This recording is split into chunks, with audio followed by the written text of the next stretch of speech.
¿Qué tal? ¿Cómo le va? Qué bueno que nos acompaña para iniciar la semana con muchísima información. Que no hay impunidad. No se protege a nadie. Como la Declaratoria de Seguridad Nacional a todas sus obras. Lo que ha pasado en las últimas horas allá en Tamaulipas. No explicaron bien, no le hicieron promoción. Escogiste a la más dulce de todas. Y que el efecto general de la acción del Estado, lo contrario, que llegue a conclusiones contrarias. Bueno. En este orden fueron de las declaraciones, entonces yo dije lo que sigue es... Fundador de su canal de YouTube No Apto para Cínicos y miembro de esta familia sin censura. Pero tenía unos 200 suscriptores, así que en lugar de crear una cuenta nueva, pues decidí usar aquella.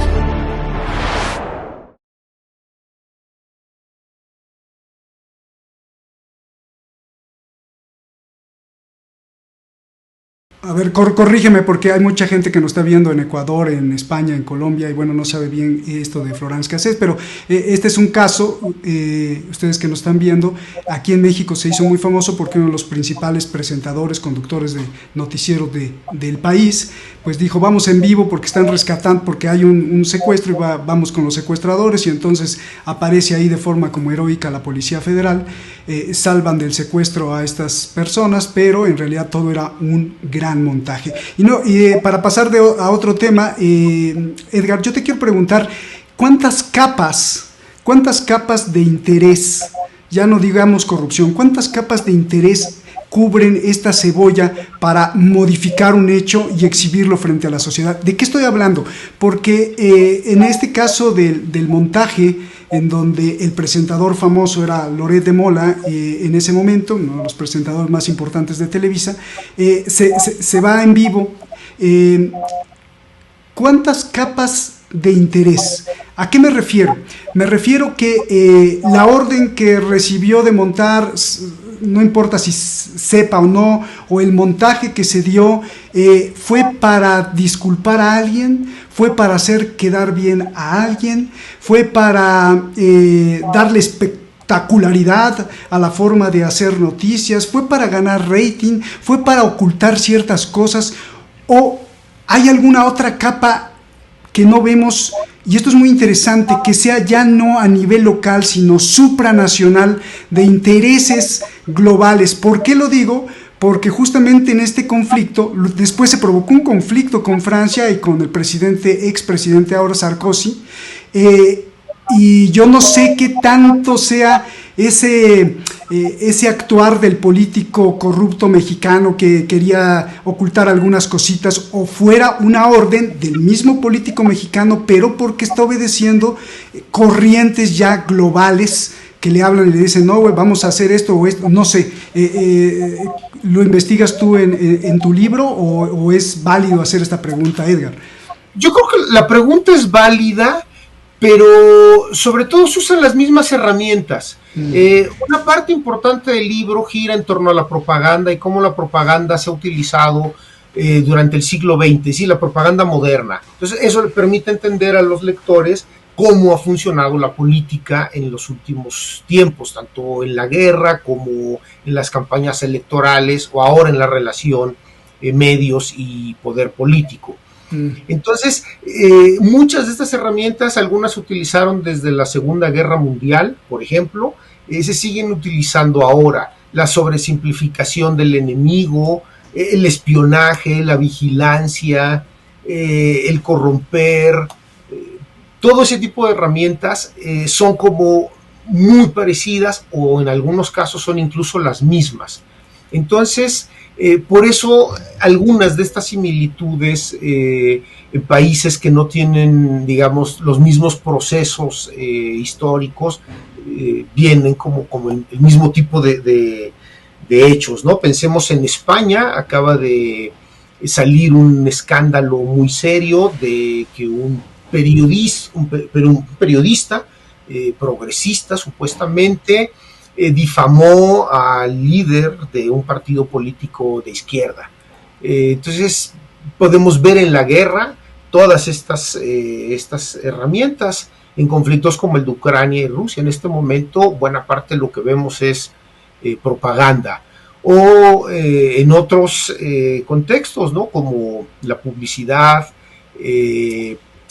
trampas incluso de retórica, esto que el periodismo llamaría recursos canalla. Puedes poner una imagen y luego un texto, y entonces el lector empieza a hacer asociaciones, o puedes mandar a hacer un pasquín, un panfleto, o utilizar el artículo de opinión justamente como herramienta de propaganda. Pues básicamente hay catálogos de esto. En el libro se van construyendo algunos y luego se plantea que el autor pueda ir descubriendo o haciendo sus comparaciones con la realidad que se vive en México y en buena parte del mundo, porque estas herramientas se usan en todos lados.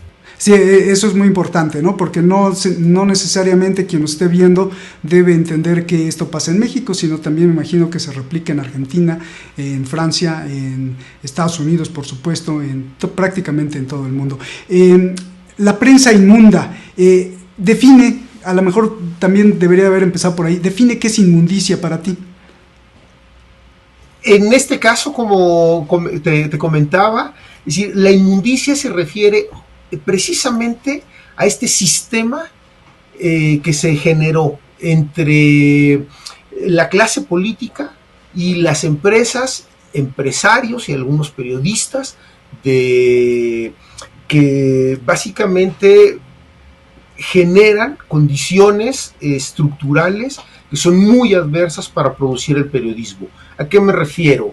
Evasión fiscal, evasión del seguro social, precariedad en el empleo, sobreoferta de mano de obra. ¿Sí? Esas son las condiciones que es importante tomar en cuenta. La pregunta que hacía es que es muy interesante sobre si se justifica o no lo que han hecho. No se justifica, pero lo que el libro también busca es aportar todas las condiciones o la mayor cantidad de condiciones bajo la cual se hace periodismo en un país como este y en otros, donde es una profesión de alto riesgo. No es casualidad, por ejemplo, que se maten, o que donde más se maten periodistas en el caso mexicano y en el caso centroamericano y de otros países, sean lugares donde abajo hay recursos naturales muy importantes, o donde hay disputas por recursos energéticos. Y si sacamos un mapa de México y de otras partes del mundo, vamos a ver que hay estos conflictos. En algunos lados cobra la forma de crimen organizado, que a veces es un eufemismo para hablar de grupos paramilitares que hacen trabajo de lo que se llamaba de contrainsurgencia, como limpieza social, que en realidad es eliminar a los opositores, entre otros periodistas, defensores de la tierra, defensores de derechos humanos. Entonces es importante entender esas condiciones, porque si entendemos eso, pues podemos ver que es muy cómodo criticar desde un estudio de televisión, o desde una cabina de radio, o desde un departamento o una casa. Eso es muy importante distinguirlo.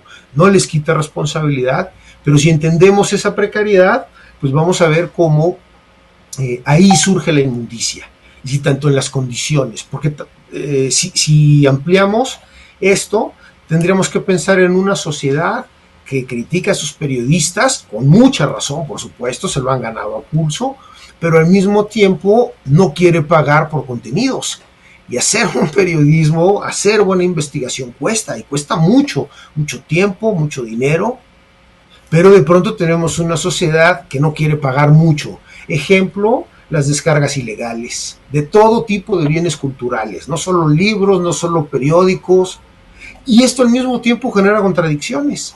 Es decir, con la llegada con la revolución de la infotecnología, algo que está en marcha, de pronto muchos periodistas quieren tener tráfico, y entonces empiezan a regalar sus contenidos. Y cuando le regalan sus contenidos a empresas de redes sociales, Facebook, Google y todas las demás, ¿qué están haciendo? Bueno, no solo le regalan su trabajo pensando que van a tener tráfico, sino que esto termina por abaratar los contenidos, porque son empresas que lo único que hacen es administrar los contenidos, que es gravísimo. Entonces tú eres investigador, eres periodista, produces contenidos, ellos los administran y obviamente dan moronas de ese enorme pastel. porque el pastel está justamente en producir bases de datos y con esas bases de datos generar perfiles, y con esos perfiles puedes vendérselo a partidos políticos, puedes vendérselo a todo tipo de productores de mercancías, mercadotecnia. Ese es el verdadero negocio. Pero los periodistas ni siquiera han podido, por ejemplo en el caso mexicano, exigir que este tipo de empresas paguen una cantidad por el contenido periodístico que usan y que lucran con él, evidentemente.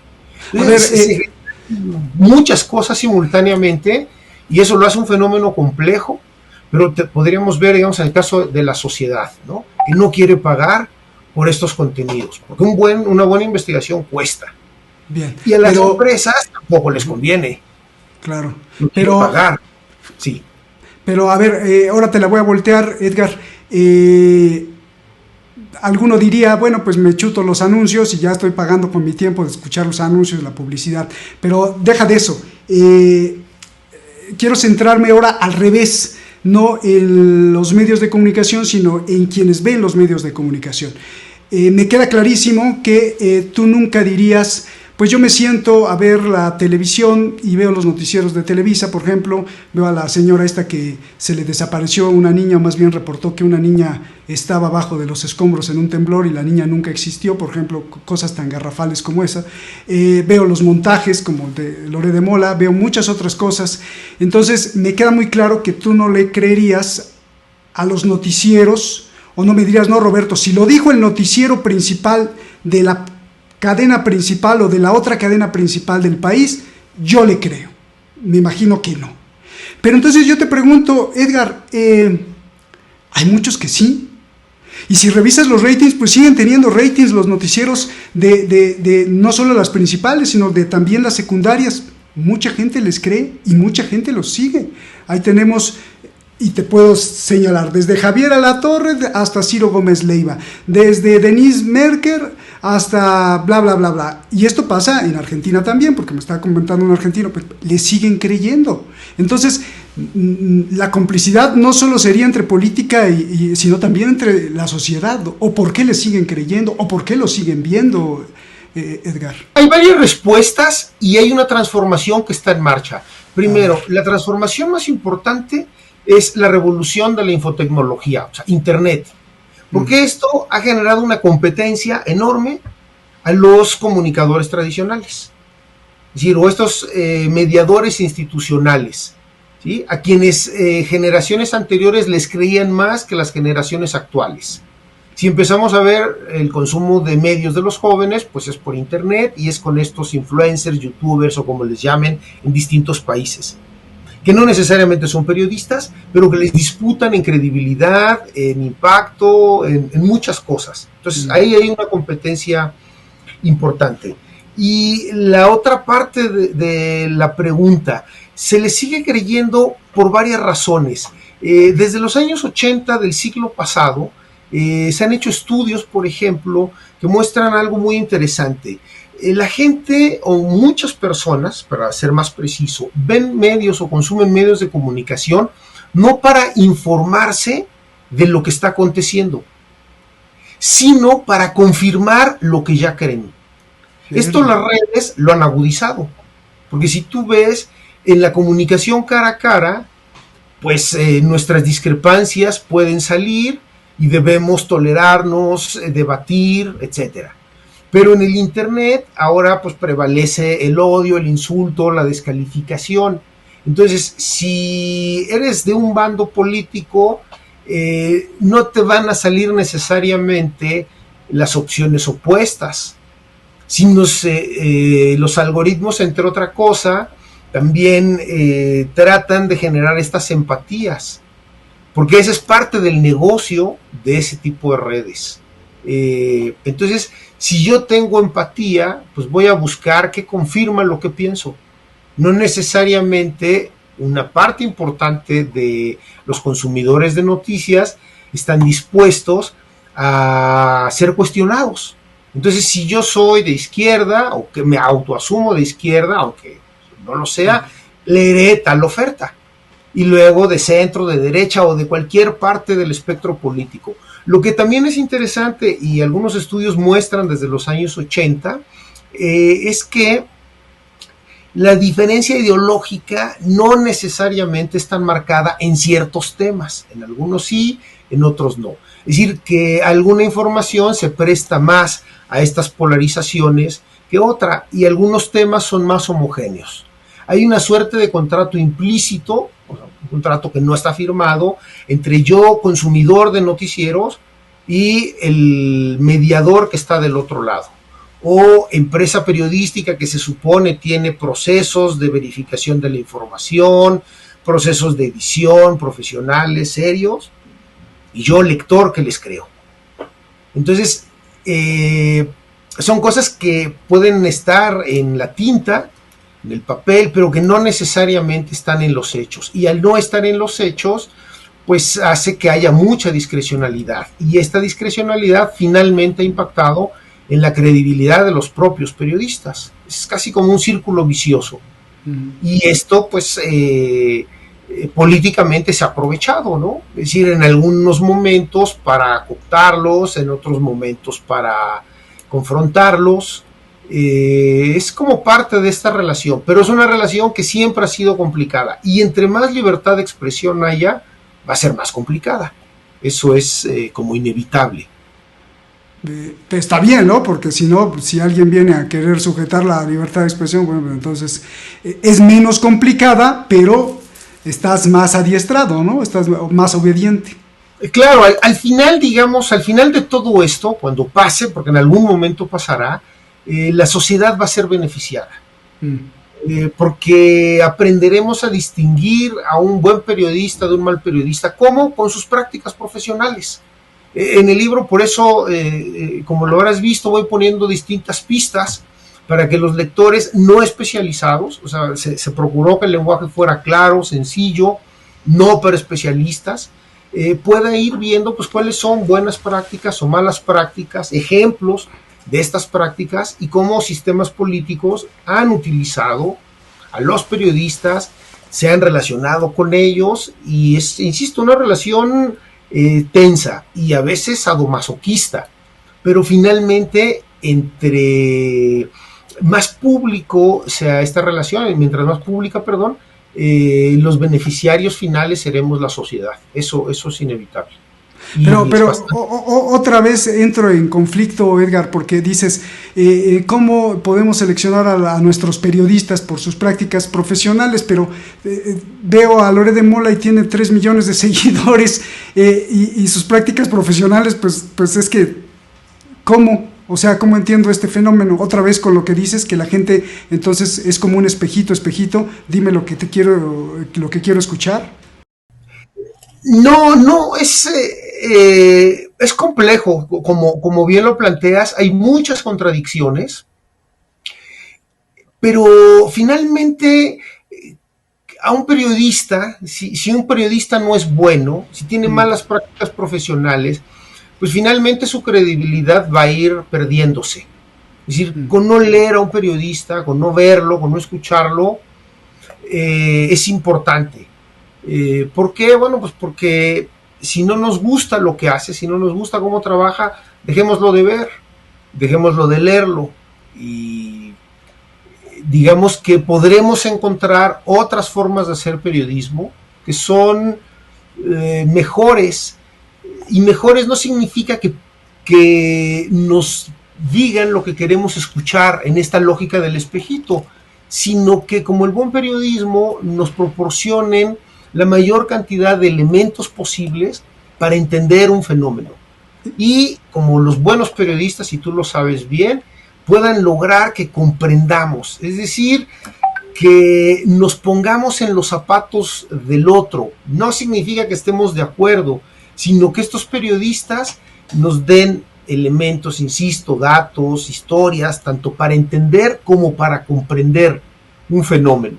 Entonces, cuando nosotros vemos eso, estamos viendo también periodistas que van a trascender a esta euforia de las redes, del rating, y personas, como decía Kapuscinski, que no son cínicos, que toman una posición, que no juegan a una supuesta neutralidad y que, como dice Noam Chomsky, es decir, deberían enunciar cuáles son los intereses que representan. Entonces, esto hace un juego claro, como era un poco el periodismo del siglo XIX. Es decir, este es un diario liberal, entonces esta es nuestra postura editorial, no engañamos a nadie y desde ahí lo hacemos. O este es un medio conservador, porque entonces el lector o el espectador no estaría con este problema de la falsa objetividad, de la falsa neutralidad. Y entonces sabríamos quién representa qué intereses. Bueno, si sabemos que una empresa como Latinus, por ejemplo, es patrocinada por políticos como Roberto Madrazo y otros más, bueno, entonces sabemos cuál es la línea editorial. Entonces, quien lo quiera ver, adelante, quien no lo quiera ver, perfecto. O al revés, ¿no? O sea, si sabemos que Epigmenio Ibarra tiene su medio de comunicación y, bueno, está con el gobierno, bueno, es igualmente válido, porque entonces se quita como este falso mito de la objetividad, ¿no? Sí, los periodistas pues también toman partido. Tomar partido no significa, como se les quiere descalificar, que sean chayoteros, pues porque tú puedes tener un partido, puedes tomar partido, pero no debes olvidar, digamos, pues, principios básicos. Un principio básico que se plantea en el libro es esto de, para tratar de ser cuarto poder, suponiendo que esto sea factible, quizá no, pero es deseable, habría que pensar que todo gobierno miente. Es un principio, digamos, de algunos periodistas norteamericanos que resulta muy interesante. Entonces, si yo parto de que todo gobierno miente, o sea, puedo tener un partido, eso es perfectamente válido, pero como investigador profesional debo dudar. Ese es parte del trabajo. Y si dudo, pues debo procurar poner la mayor cantidad de elementos posibles para entender y comprender el fenómeno, documentarlo, y que entonces los lectores o las audiencias, pues bueno, tengan esos elementos y saquen sus propias conclusiones. Es un periodismo que además se está transformando. Pensemos en Julian Assange, cómo con Wikileaks rompe sustancialmente el asunto de las fuentes. Y entonces ahora la filtración de ese tipo de documentos es una fuente muy importante. Y hay un problema ahora sí global de persecución a los mensajeros, ¿no? A quienes filtran esa información. Y casos emblemáticos, el del mismo Assange, es decir, perseguido por un gobierno, el de Estados Unidos, a un australiano que estaba refugiado en una embajada en Inglaterra. Bien. A ver, tiene implicaciones globales y son fuentes que el periodismo de aquí al futuro va a requerir por la complejidad, digamos, y por ocultar la información y la opacidad que todos los gobernantes tienden a hacer. Habrá unos que no, o menos, o más, pero el poder en ese sentido, o el poder político, pues va generando este tipo de opacidades, ¿no? Así ha funcionado. Es lo que el libro trata también de ir documentando. Con la prensa inmunda nadie se salva, Edgar, o hay gente que sí se salva. Y te lo pregunto porque ahora con este nueva forma de presentar una noticia presidencial, que López Obrador ha hecho historia en la mañanera, porque ningún otro presidente tenía esto, vemos una comunidad también de periodistas que no son de los medios tradicionales, que son independientes, que son de YouTube, que son de las redes sociales, todos ellos que explícanos este fenómeno, Edgar. Bueno, dos cosas. No toda la prensa es inmunda, por supuesto, ¿no? La primera respuesta, claro que no. De hecho, el periodismo mexicano también está hecho de honrosas excepciones, que son las que han contribuido a ir ampliando márgenes de tolerancia, democracia.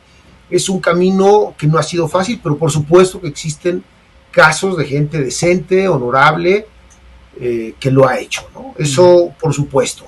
Y este fenómeno, la mañanera es un fenómeno muy interesante de estudiar y de ver, al margen de las filias o fobias partidistas que cada quien tenga y que son, digamos, válidas. ¿Por qué es importante? Bueno, porque por un lado, como bien dices, es una novedad muy importante en la comunicación política presidencial. Eso es importante. Al mismo tiempo, esa conferencia mañanera, al tener el formato de conferencia de prensa, pues tendría muchas de las broncas que cualquier periodista o cualquier persona que haya ido a varias conferencias de prensa va detectando. Es decir, el gremio periodístico no es precisamente unido, y esto es algo que se puede ver en cualquier conferencia de prensa. Los paleros, como decía una reportera no hace mucho, siempre han existido y existen en todas las fuentes. Hay mucha resonancia, pues porque se trata de la presidencia de la República. ¿Le puedes explicar qué es palero a la gente que nos ve en otros países? Palero, digamos, sería aquel periodista pagado, para decirlo muy fácilmente, es un periodista que recibe dinero, que recibe un favor, que hace el favor con un funcionario público para hacer preguntas a modo. Que está ahí entre el público y levanta la mano y dices, ay, mira, pero en realidad ya viene con... Sí, tú que eres periodista y que tienes muchos años en eso, pues lo ves. Claro. Es decir, cómo ciertos funcionarios utilizan a ciertos reporteros para hacer ese trabajo. Por eso se analizan las condiciones estructurales de la prensa en el libro. Pero Edgar, el presidente López Obrador dice que ya se acabó eso no existe. No, bueno, pero los hechos lo que estarían mostrando es una prensa profundamente dividida. Y a esta prensa profundamente dividida, este gremio periodístico profundamente dividido, porque nunca ha sido unido, y los asesinatos contra el gremio estarían, digamos, aportando evidencias de que no se han podido unir para exigir o contener al menos las agresiones que vienen en México por lo menos desde los años 80 del siglo y milenio pasado, no son nuevas tampoco, han venido creciendo y han mantenido una tendencia, lo cual es muy serio. Pero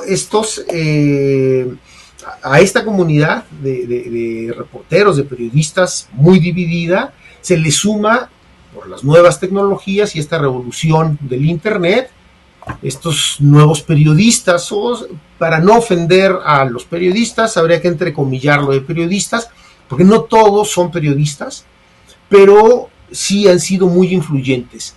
¿Qué hay detrás? Entre otras cosas, el Internet se está utilizando, y es un fenómeno muy interesante para reflexionar, sobre todo como un medio para desahogarse.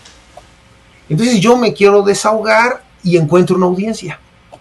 Entonces ese fenómeno creo que es muy interesante y confirma o avanza un poco para tratar de confirmar esta idea de que muchas personas ven en los medios para confirmar sus propias creencias. Entonces aquí en el Internet, en muchos casos, estarían muchas personas confirmando sus creencias, pero de manera, digamos, más novedosas en las formas respecto a la televisión, a los otros medios.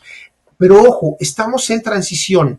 No significa que sepamos hacia dónde va siquiera. Hay cosas que tal vez no podamos imaginar, porque esto está en marcha. Y la revolución de las redes sociales y la revolución de la infotecnología pues tiene muy pocos años, en realidad.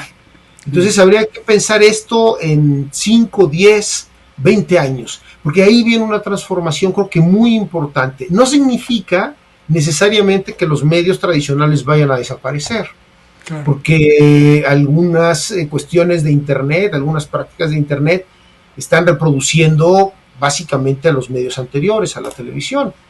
Pero sí hay un cambio que está en marcha. Entonces, en esa conferencia de prensa, pues hay que añadir, digamos, a todos estos nuevos medios. Algunos son, digamos, de este tipo de prensa que está como a favor de cierta postura política, pero no todos son así. Solo el tiempo va a decir quiénes puedan sobrevivir. Estamos, digamos, como en una ola. Ni siquiera hemos llegado, me parece, a la cresta de esa ola. Falta tiempo, pero ahí vamos a ver, finalmente el buen periodismo va a prevalecer. Y la sociedad necesita buen periodismo, sí, y necesita buenos periodistas también. Y eso la cosa es que muchos tendrán que irse. Sí. Creo que es un fenómeno muy importante, digno de un estudio antropológico.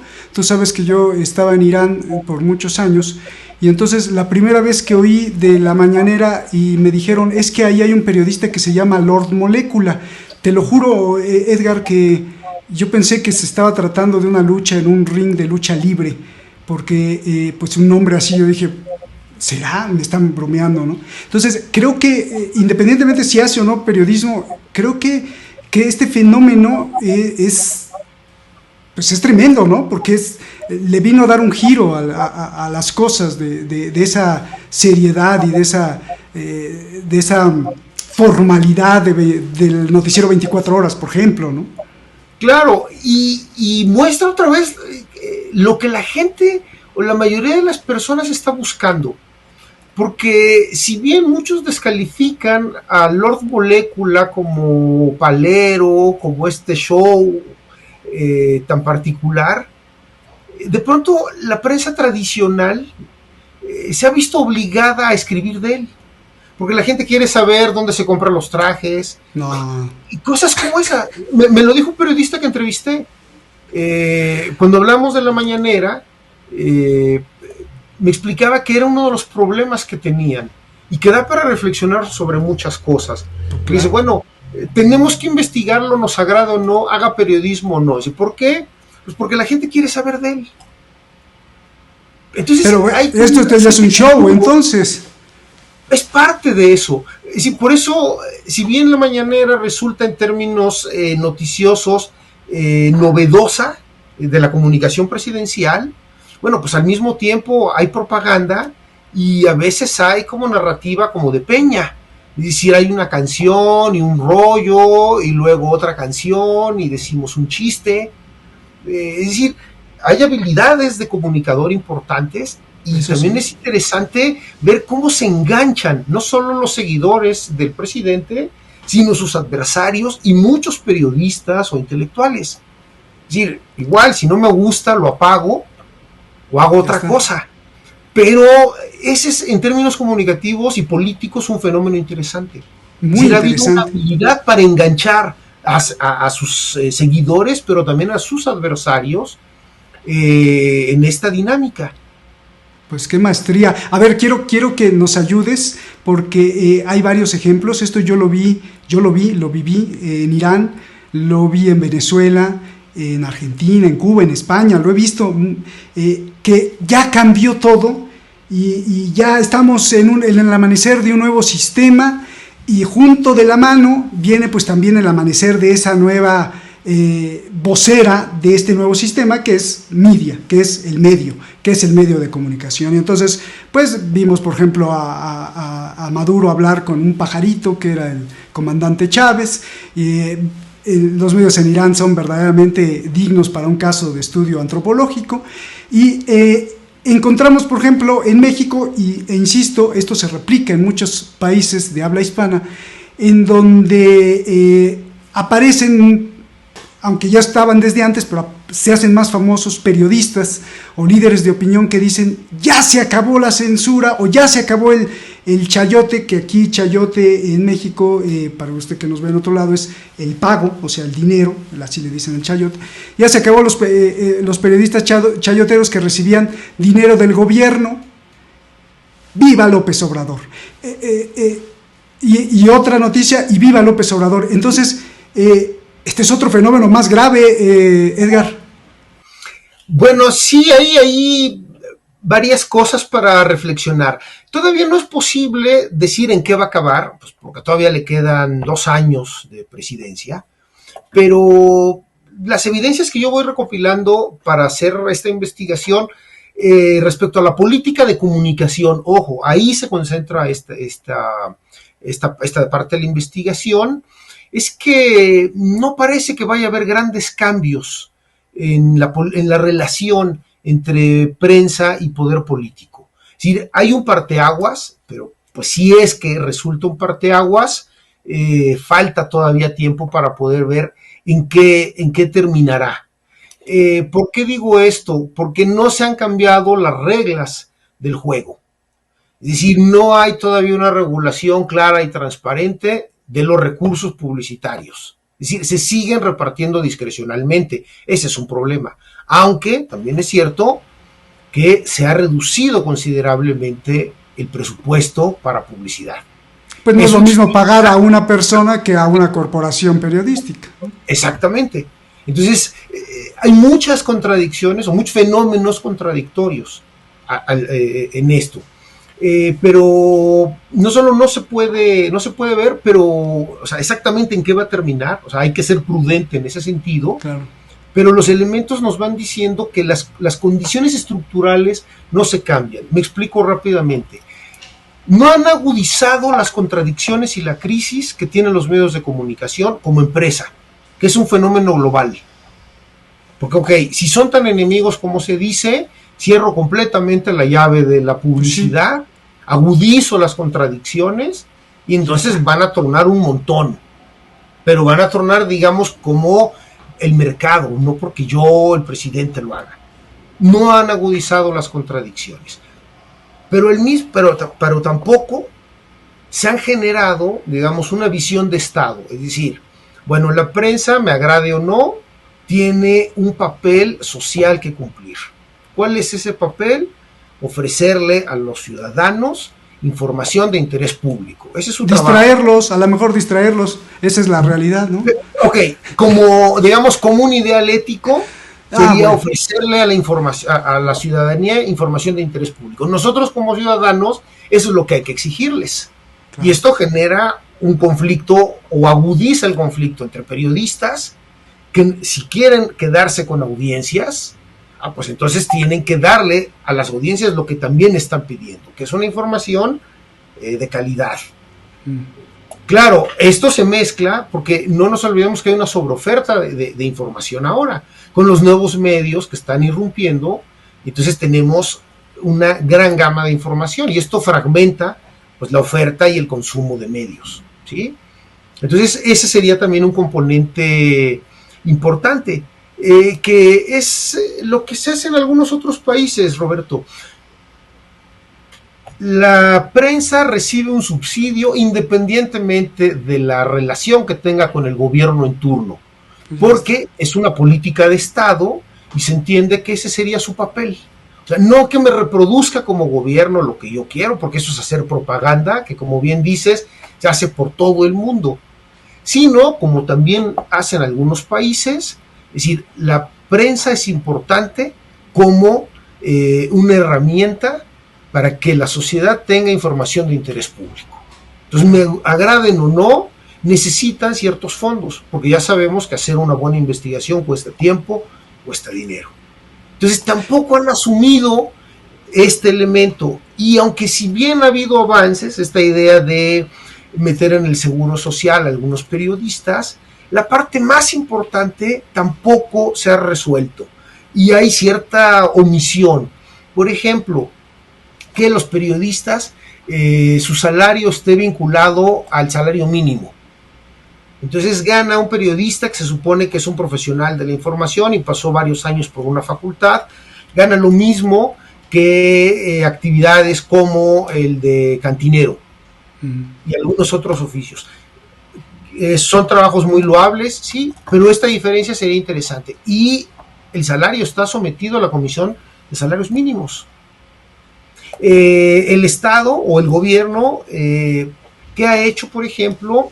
Que sería importante con los empresarios o con los dueños de empresas periodísticas, respecto a la evasión fiscal, respecto a no asegurar a sus trabajadores de la lente o reporteros, o asegurarlos con un monto menor al salario, no pagar Fonacot, y todas estas cuestiones de seguridad social que son muy importantes para los periodistas y los reporteros, porque se trata de una profesión de riesgo. O sea, el riesgo normal de esa profesión, de vivir, de trabajar 6 días a la semana, día, noche, sin descanso, sacrificando a su familia.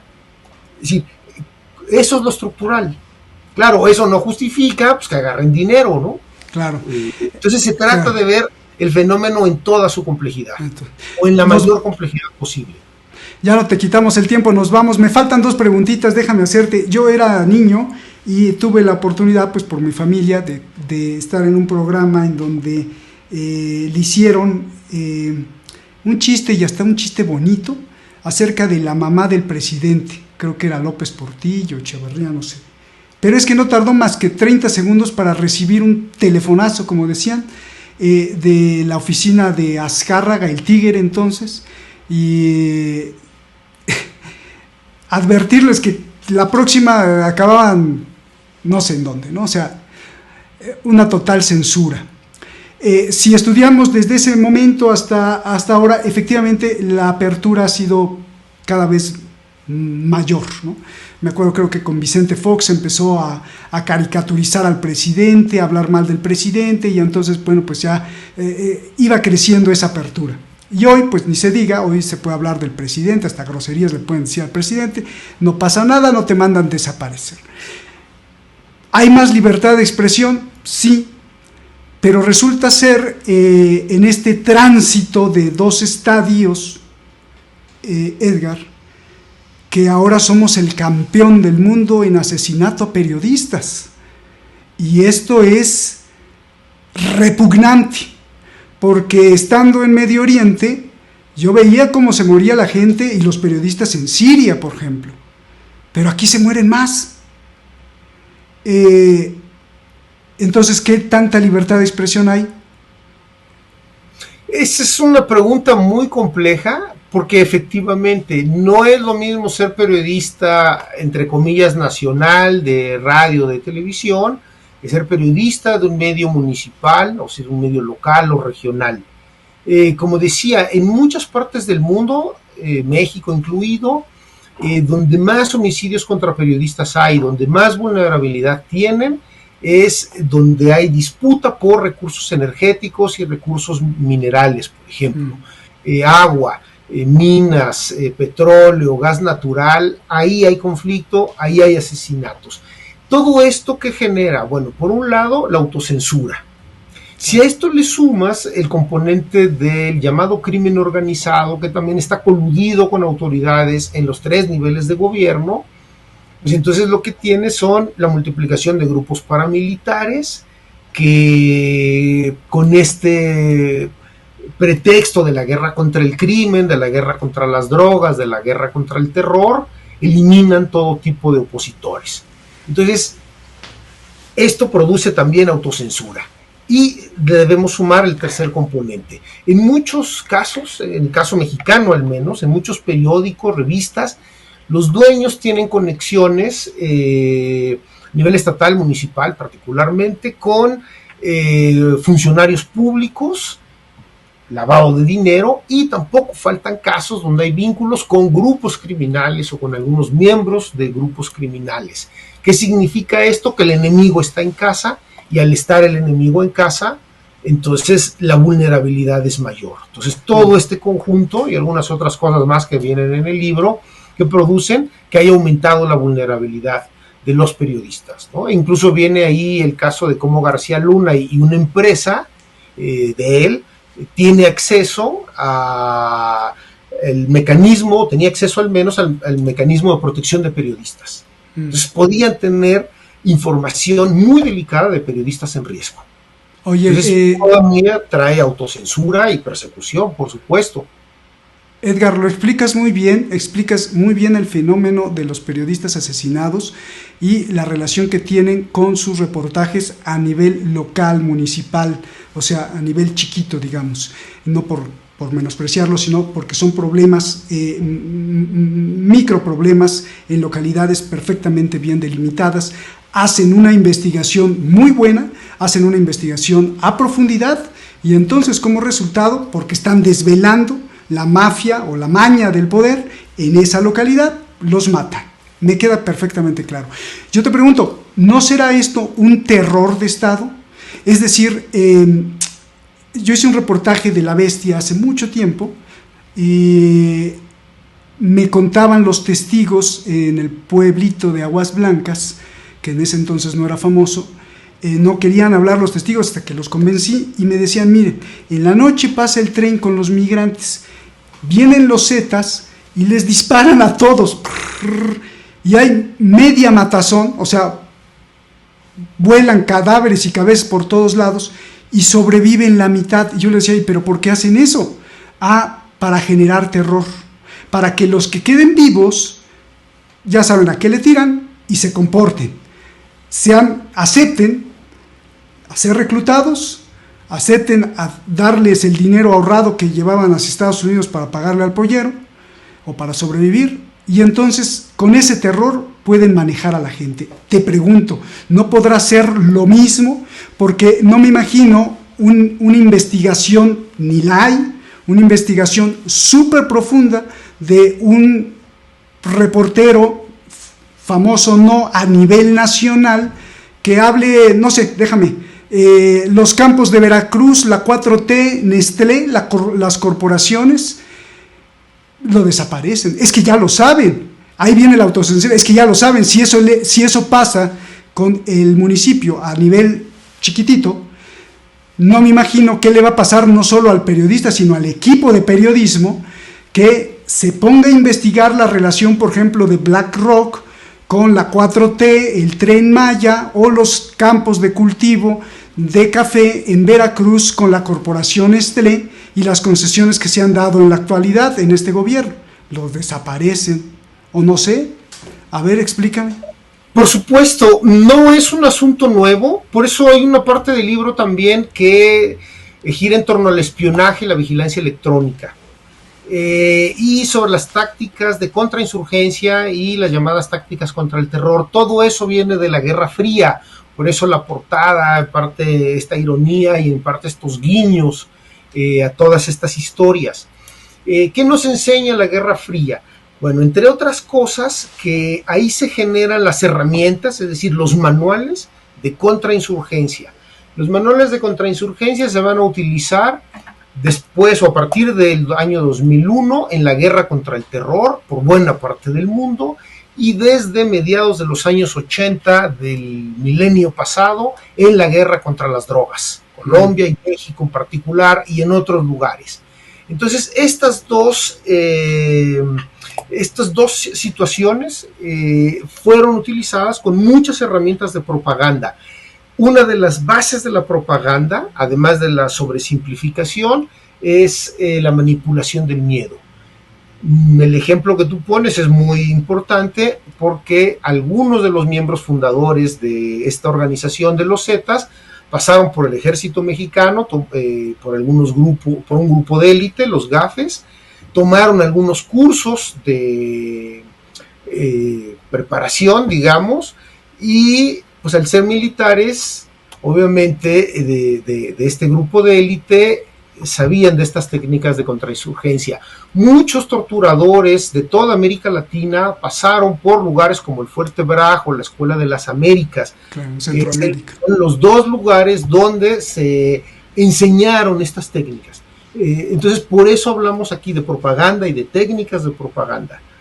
Una parte de eso tiene que ver con el terror, y quienes han generado terror desde la Guerra Fría, en la guerra contra el terror y en la guerra contra las drogas, grupos paramilitares. Algunos tienen la cobertura de grupos criminales. En el libro viene el caso de 3 redes de inteligencia, y una de esas redes que se estudian es una red militar.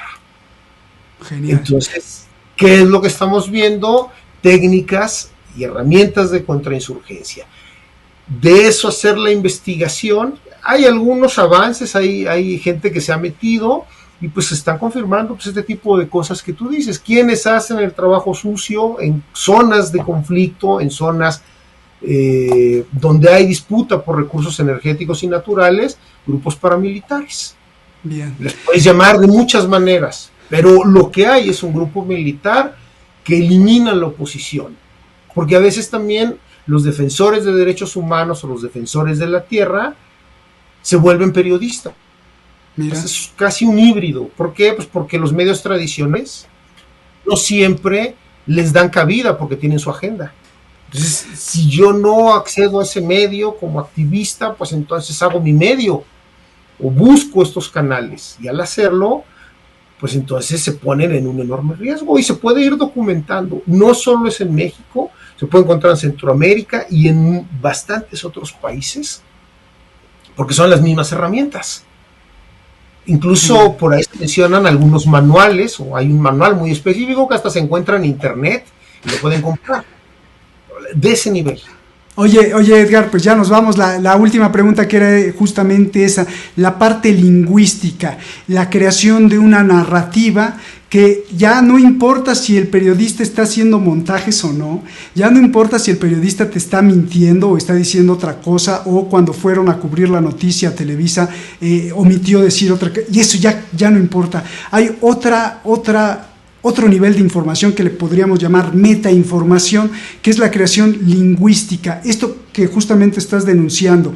No le digan grupo paramilitar, díganle crimen organizado. Me imagino que porque el crimen organizado está allá y el grupo paramilitar pues obedece a alguien, ¿no? Pero el crimen organizado te da la sensación al ciudadano de que ese no obedece a nadie, sino es un grupo de locos psicópatas desadaptados que les gusta delinquir, que les gusta hacer crimen, y está allá y hay que combatirlo. Pero si le cambias el nombre y le dices, oye, es que esto no coincide tanto como crimen organizado, sino como grupo paramilitar, pues las cosas cambian. Es como cambiar el orden de las cosas. Danos más pistas para que el público en todo el mundo siempre esté pendiente de estas narrativas que son como un arma blanda, muy sutiles y no te das cuenta y te están cambiando el lenguaje. No sé, también esto de la 4T, la cuarta revolución industrial, no sé, por ahí me gusta suponer mucho, no sé, habría que investigar,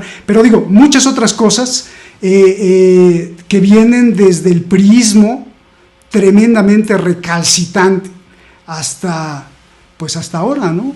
La narrativa. Sí, claro, palabras como terrorismo, por ejemplo, como crimen organizado. Lo que decías del crimen organizado es muy interesante. Desadaptados, psicópatas, etcétera.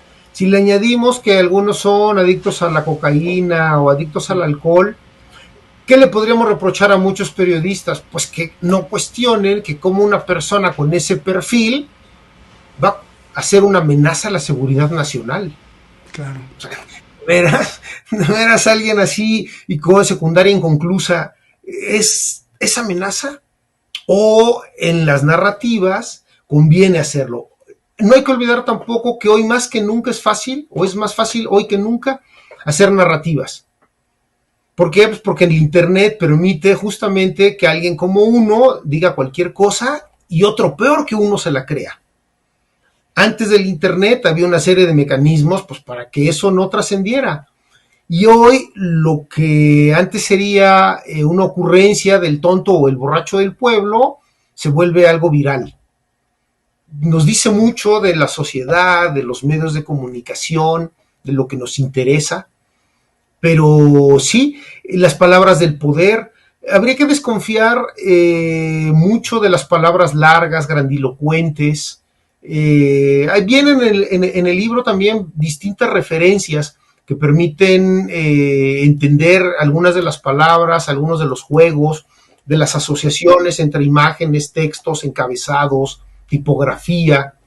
Entonces se van dando ahí como las distintas pistas para justamente que los lectores puedan hacer el mapa y pues vayan teniendo herramientas justamente pues para ver cómo el poder manipula, o cómo aprender a cómo el poder manipula, y cómo nosotros aprender también a no dejarnos manipular. Edgar, te agradezco muchísimo, muchísimas gracias por la dedicatoria al libro que nos enviaste.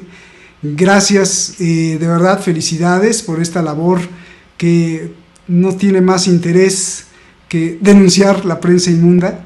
Es, yo creo que indispensable tenerlo ahí en la biblioteca, echarle ojo a cada rato para que no nos sorprendan. Si están en otro país, ¿cómo pueden conseguir tu libro? Gracias, te agradezco mucho tus palabras. Con plataformas de comercio electrónico, puedo decir, como Amazon, claro, de ese tipo de plataformas lo encuentran. La plataforma de Penguin Random House, en el propio Facebook, en mi Facebook, ahí aparece distintos links, porque el libro pues, está solo a un clic de distancia. Y como bien dice, solo precisar para terminar, Sí, el interés no es otro más que proporcionarle a los lectores, a las personas que estén interesadas en el tema, a tener elementos de cómo funciona la propaganda y cómo la usan políticos de todo signo ideológico y cómo la podríamos usar los ciudadanos, pues para saber quién miente, quién no nos miente, quién manipula, cómo manipula, pero fundamentalmente no es ni contra los periodistas ni a favor de uno o tal político, sino para entender el fenómeno y poder comprender pues estos tiempos tan extraños que nos tocaron vivir. Muchísimas gracias. De eso se trata, de llegar siempre a un acuerdo con tus propias ideas, de entender qué significa el otro, de valorarlo y de respetarlo como a uno mismo. Muchísimas gracias. Y no es religión, sino simplemente una fórmula para que la convivencia humana pues sea un poquito mejor, más que el balazo. Gracias, Edgar, un abrazote. Gracias, hermano. Gracias, cuídate mucho. Un abrazo para ti y un saludo a ti y a tu auditorio. Gracias por su interés y tiempo. Muy amables. Gracias, y gracias a usted, gracias a ti que nos ves. Nos vemos hasta la próxima. Buenas noches.